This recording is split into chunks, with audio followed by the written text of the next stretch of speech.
Après la tristesse, nous allons évoquer une seconde émotion, qui est souvent également aux avant-postes dans le processus de deuil. Il s'agit de la colère.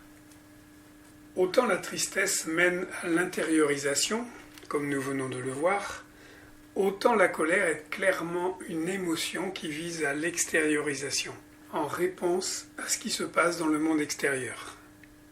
C'est une énergie de redressement et d'affirmation de soi.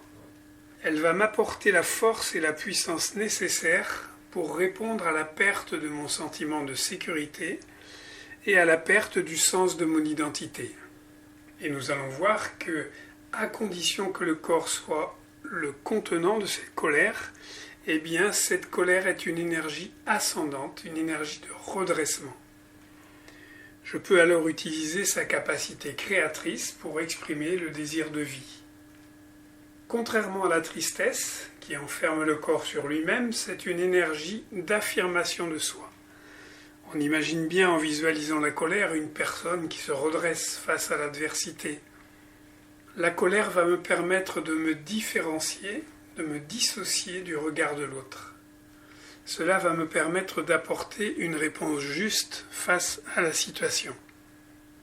Mais si je suis en colère et que je n'arrive pas à faire de mon corps le contenant de cette colère, eh bien si elle n'est pas contenue, alors cette énergie ascendante va se projeter à l'horizontale dans un mouvement d'agressivité. Une agressivité qui sera dirigée contre quelqu'un, contre une structure, contre le défunt, contre soi-même parfois. Une agressivité qui peut devenir violente, voire destructrice.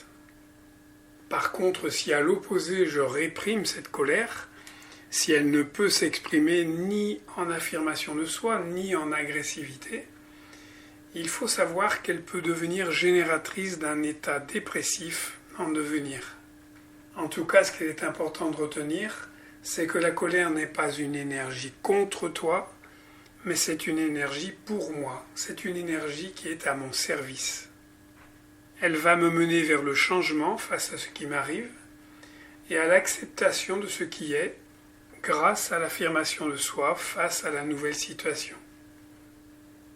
Et cette affirmation de soi va me permettre de me sentir plus qu'avant, elle va m'apporter une sensation de croissance de ce que je suis.